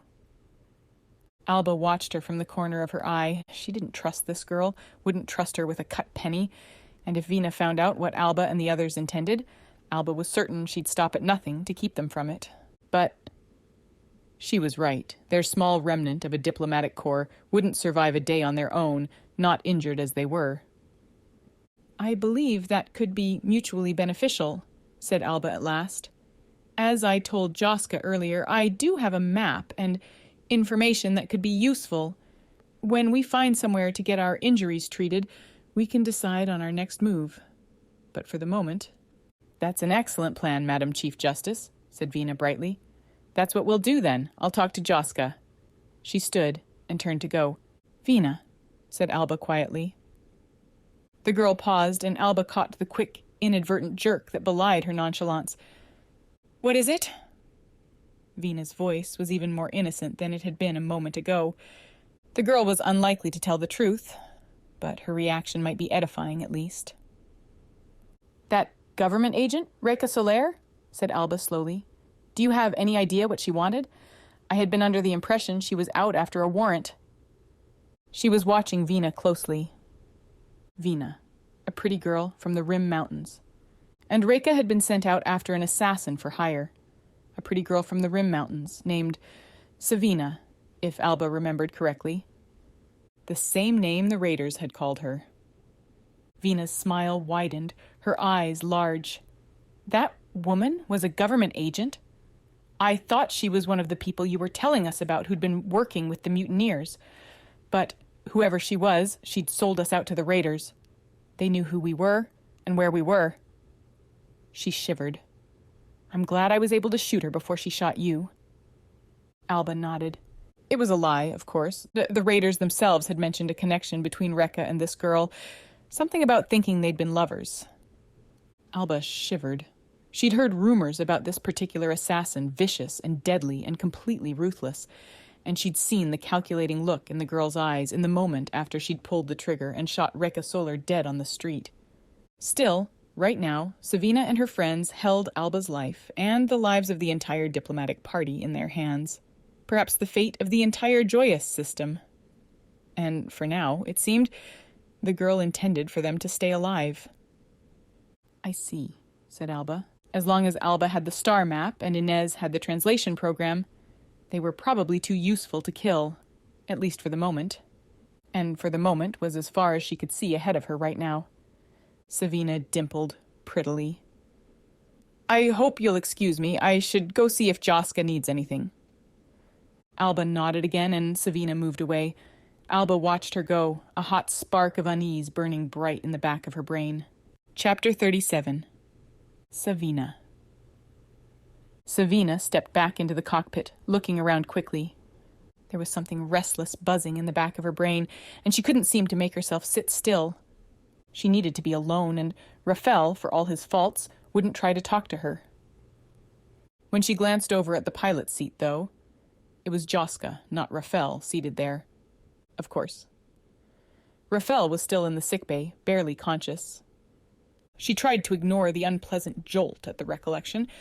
She hesitated in the doorway, but Joska had already glanced over and seen her. The captain's mouth took on that thin, angry line that Savina knew far too well, the one that left her feeling like a scolded child. She scowled and turned deliberately to leave. Savina? She was tempted to simply walk out, but she was too tired to let the anger flood over her like it would have any other time, too tired to try to wriggle her way out of the inevitable confrontation that would follow, when Joska at last forced her to sit down and talk. "What?" she snapped. "You want to yell at me for what I did? Fine. Go ahead." Joska's lips were still pinched, but she studied Savina for a few moments before she spoke. "I think you know what I'm going to say," she said at last. Savina's scowl deepened. "You're going to ask why I killed Reka, why I killed the woman who's been hunting me for the last 3 weeks, the woman who's the reason we all ended up behind this portal, the reason why we got caught by that damn Ure in the first place." Her voice was choking just a little, and she couldn't tell if it was anger or that odd, sick feeling that had flooded her stomach, half vindication, half horrified shock, to see Reka sprawled on the ground, face bloody and bruised, blood welling from the wound from Savina's pulse gun. It wasn't something she wanted to think about, which only made her more irritated. "For all we know, she wasn't going to hurt us, not then. She obviously wasn't on the Raiders' good side," said Joska, still watching her. "She wouldn't have hurt you mean," Savina spat. "She was going to tell the Chief Justice who I was. And then my life, and Benny's life, and Nicolao's life would have been worth nothing. Yours too, for all you like to pretend you're so holy and self-sacrificing." Joska's mouth quirked up at that, and Savina narrowed her eyes. "You know damn well that what Reka was going to say would have killed me. And maybe you can laugh about it. But I can't. I'm trying to protect my younger siblings. So I ask you, Joska, why the hell do you think I killed Reka?" "Trying to protect your younger siblings? Or yourself?" asked Joska. Savina scowled. "Fine. Myself too." She had to bite off her words quickly, and it was a moment before she could speak again. "I'm tired of sacrificing everything to save someone else," she said at last in a low voice. Joska was still watching her. At last, she said, "While we're on the subject, why did you go back for Rafael? He told me what you did." For a moment, Savina just stared at her. "We were running, and I didn't want him to slow us down," she said finally. "You could have left him," said Joska, still watching her. "The Raiders would have taken him, and maybe that would have slowed them down from coming after you." "Well, believe me, I won't be doing something that stupid again," Savina muttered. Joska smiled just a little, a faint, knowing smile. "You want to talk all night?" Savina snapped. "Because if you do, I'm going somewhere else. I was looking for peace and quiet." Joska gestured to the co-pilot's seat without speaking, and at last, warily, Savina strapped in. For a while, neither of them spoke.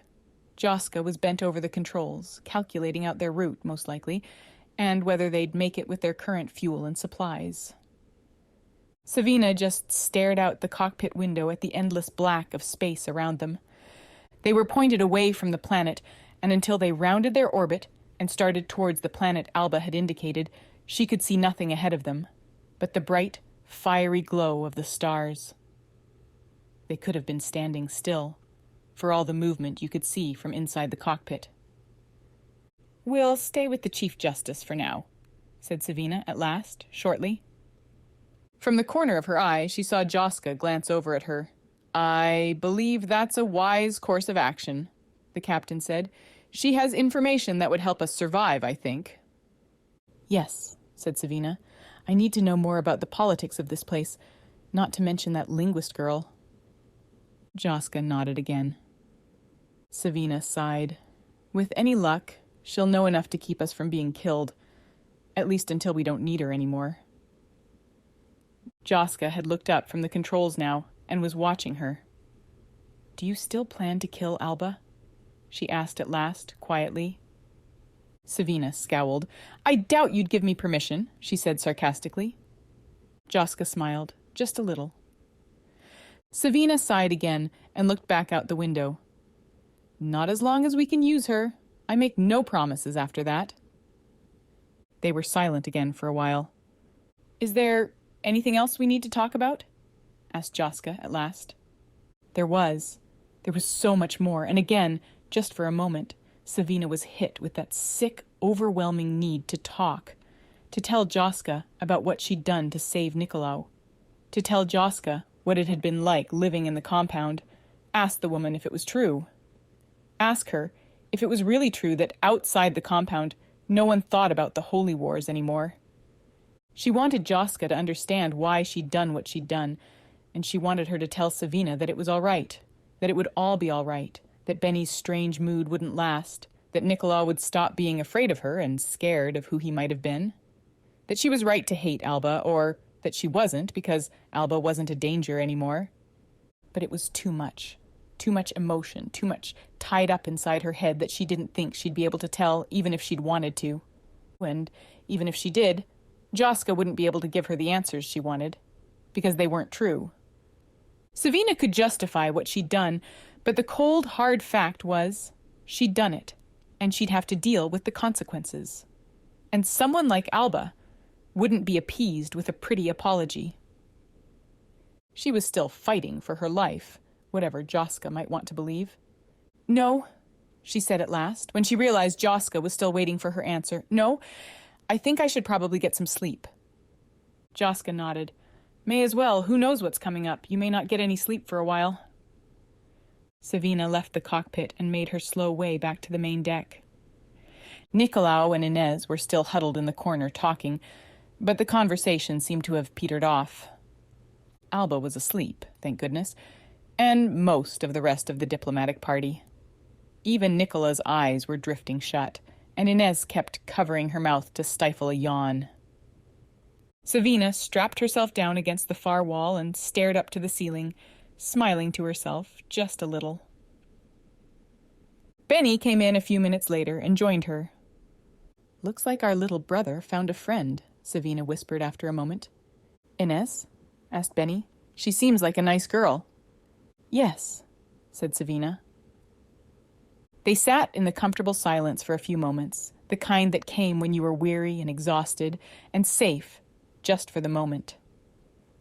Savina glanced back over to where Nicolau had leaned back against the wall, his eyes finally fallen closed.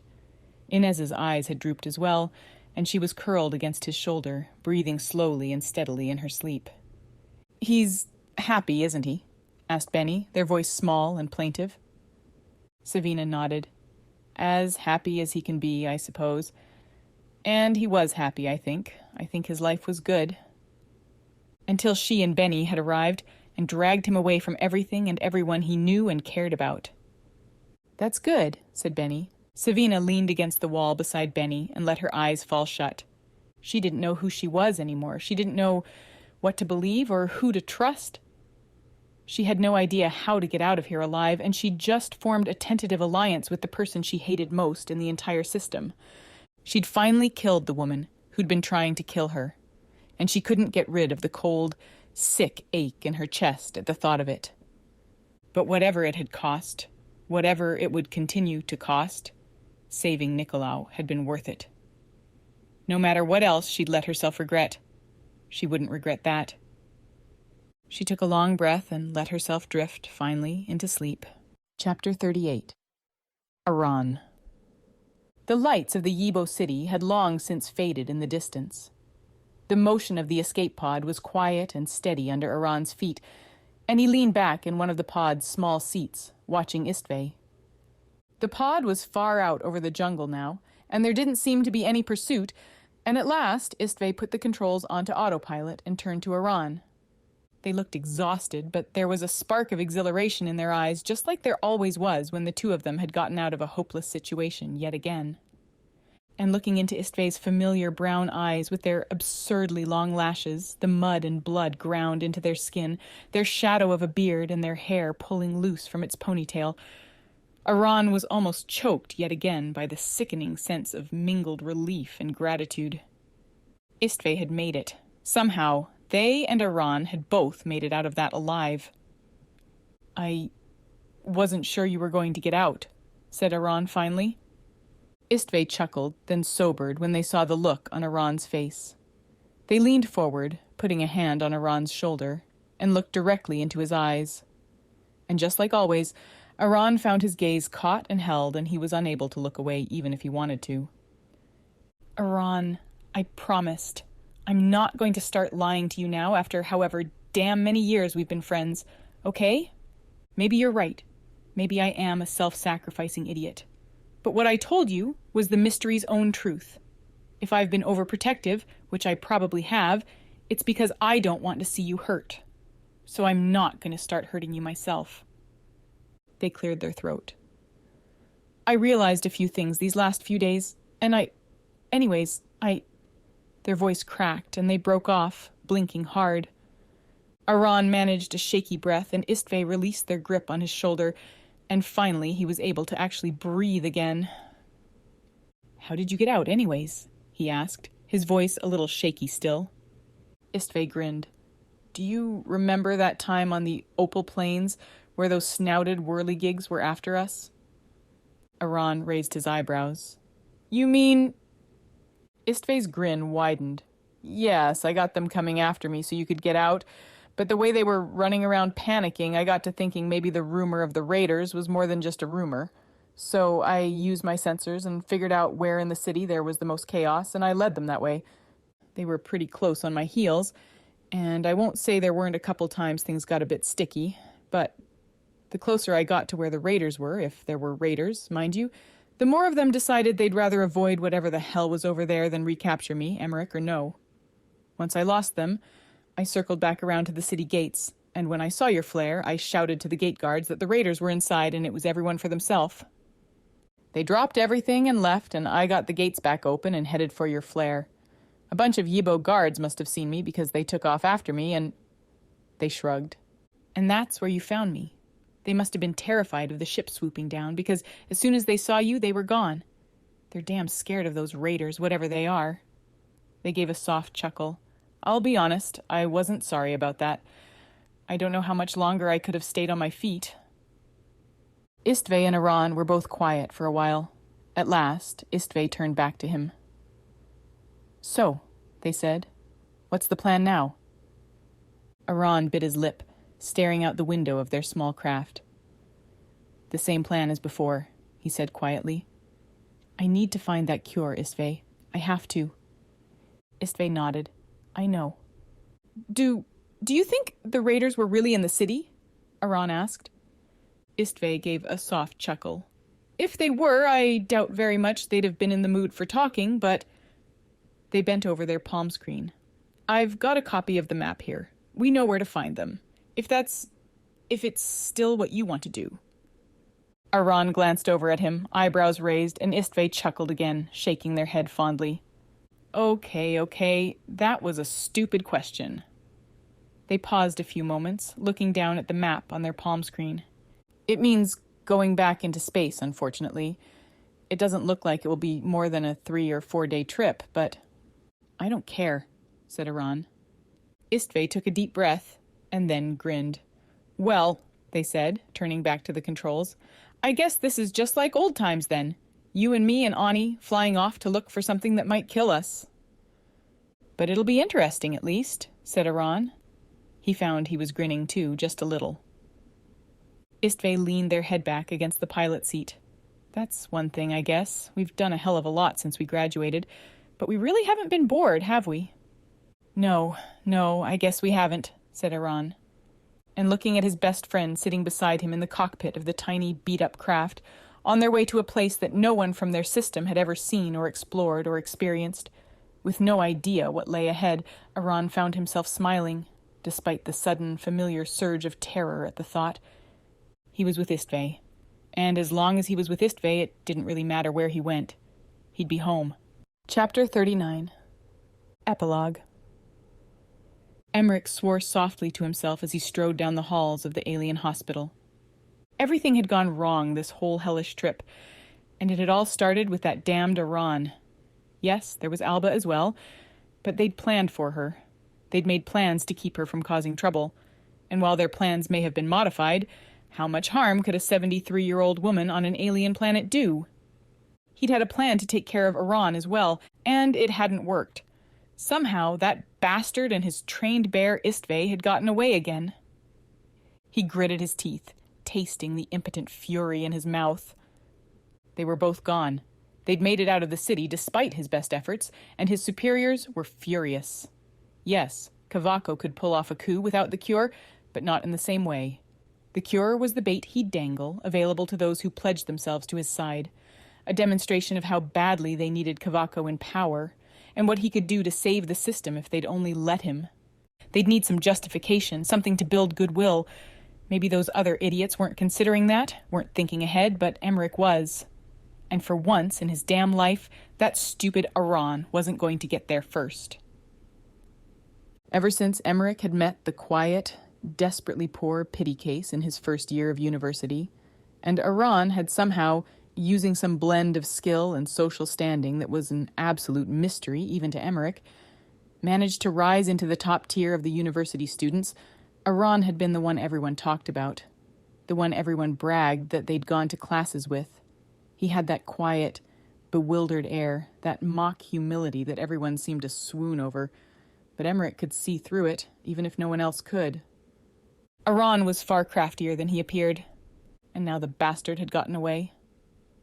Even at this moment, he was out trying to find that damn cure, the thing Emmerich desperately needed, the thing he'd sacrificed everything for, come on this damn mission for. Given up his place at the university, his chance at advancement, everything, his one breakthrough. And Iran was going to come in his quiet, awkward, self-effacing way and take it, just like he'd taken every damn other thing that Emmerich wanted. Except this time he wouldn't. Emmerich touched the small sphere in his pocket. This time, Iran wouldn't be able to simply take it away. The Yibo ahead of him pushed the door open to a hospital room. "You can go in. She's awake now," she said in her heavy accent. Emmerich gave her a short nod and stepped inside. The human woman on the table looked as if she'd barely escaped death.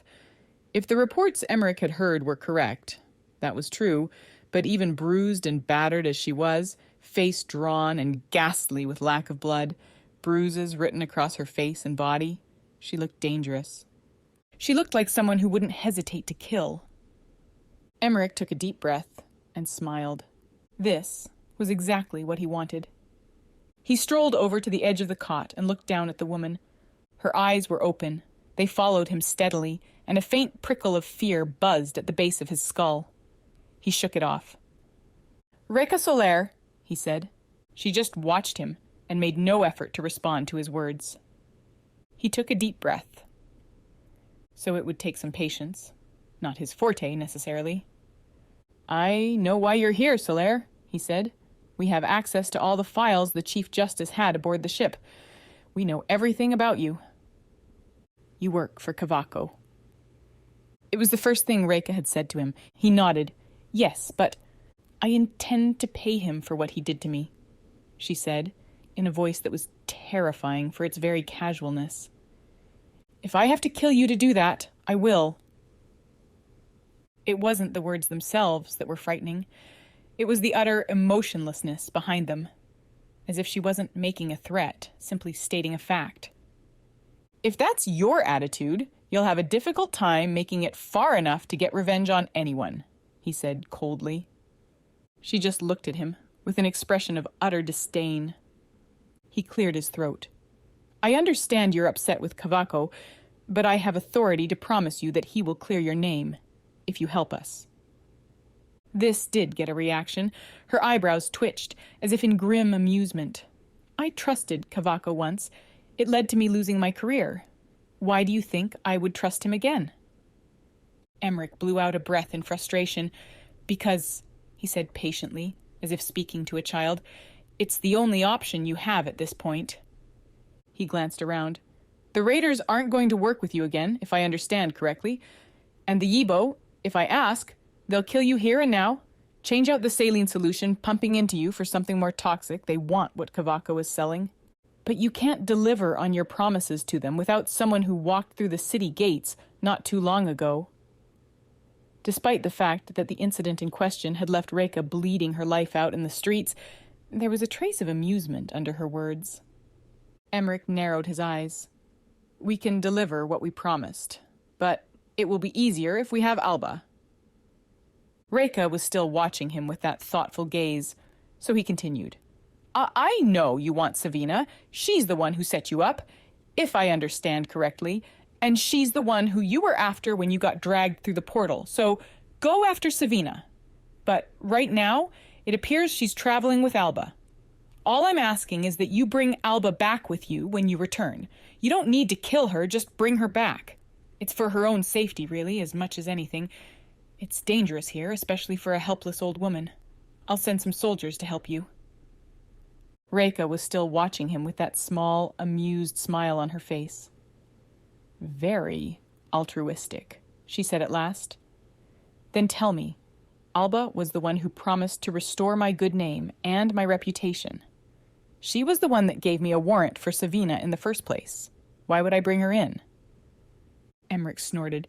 Loyalty, Reka? I know very well you don't bear any love for Alba Espina. There are those who respect her, but I doubt there's anyone who loves her. She's bowled you over to forward her agenda just as much as she's done to any of the rest of us, hasn't she? Again, Reka didn't answer, just studied him with those hard, icy eyes. You're working with her because you want what she offered you. All I'm asking is that you work with Kavako for the same reason. Once you've brought back Alba, I don't care what you do with Savina. You can take her alive if you want. You can kill her. He shrugged. Reka was still watching him. Very well, she said at last. As you say, I don't have much of an option. She paused a moment. But as for Savina, I must be permitted to use my own judgment. Emmerich raised an eyebrow. Up until now, Reka's voice had been flat and emotionless. But at Savina's name, he could hear the hiss of absolute loathing in her tone.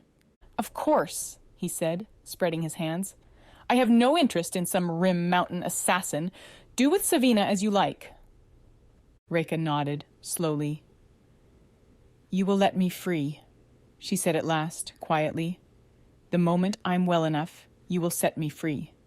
I will find Savina, and I will kill her. Again, he could hear the snarl under her tone. There was something in her hand, something black and lacy, a scrap of material from what he could see, but the way she was holding it, it could have been a lit match. And then, after I finish with Savina, I'll bring Alba back. I will be working on the specific instructions of General Kavako. And I will not harm Alba because I don't intend to have those politics on my head. You'll write me a warrant, duly signed, stating exactly that. If you don't, I won't agree. And I'll have that pardon you promised written and signed, contingent only on my successful completion of my mission. Emmerich nodded. All that is eminently doable. Before we left, Kavako specifically authorized Captain Matin to act in his name, and we have documentation to show that. Reka nodded again, then turned her flat gaze to the ceiling. But he could see her hand clenching the bit of black lace as if she wanted to atomize it by her grip alone. He left the room, shivering involuntarily as he stepped out the door. Reka Soler was not someone he'd want to cross. She wasn't someone anyone would cross lightly. If he could have sent her after Iran and Istve... He shook his head. No point. They were gone. And Reka may have been able to bring them back, although Iran's stupid land devil pet made that questionable, but the captain was probably right. Despite Emmerich's personal interest in the cure, they needed Alba more urgently. If she somehow made it back through the portal before they did, she had the power and influence to possibly ruin everything. But he wasn't about to forget Iran. He smiled a little as he walked. Maybe this wasn't so bad after all. Iran and Istve were almost certainly going after the cure, somehow. Iran was obsessed with it, had been even before that worthless nobody, Istve, had started showing signs of the defect. So, let him do the hard work. No matter how much Emmerich hated Iran, He had to admit there was some justice to the idiot's reputation. Let him go. Let him confront those raiders, the ones that hunted humans. If he was killed, it would be no great loss, and if he was successful, well, once he'd gotten the raw materials and data, they'd still need someone with the laboratory experience to turn that raw data into a cure. And who better than Emmerich? Their Yibo allies kept very close track of the movements of the raiders. It would be easy to get word of where Iran had gone and what he was doing. And as soon as they'd found the cure, the soldiers who were following him and Istvay on Emmerich's orders would step in and take it away. Emmerich drew in a long breath. And finally, he'd be able to do what he'd wanted to do ever since he'd first laid eyes on that soft, helpless-looking boy in 2 short trousers and a ragged shirt, standing in the door of the common rooms in their university looking lost, his attack dog Istvay at his shoulder. He'd crush Iran, take away what he'd dreamed about and worked for his whole life, just like Iran had so effortlessly taken away everything Emmerich had dreamed of and worked for. The thought made him smile a little. Maybe, if he was feeling generous, he'd dedicate the cure, not only to Istvay, the last person to die of the defect, but to Iran, who'd perished heroically searching for the cure. There was a spring in his step as he started back down the corridor. And behind him, in the hospital ward, Reka closed her eyes and dreamed of revenge. This time there would be no warnings, and no mercy. The end.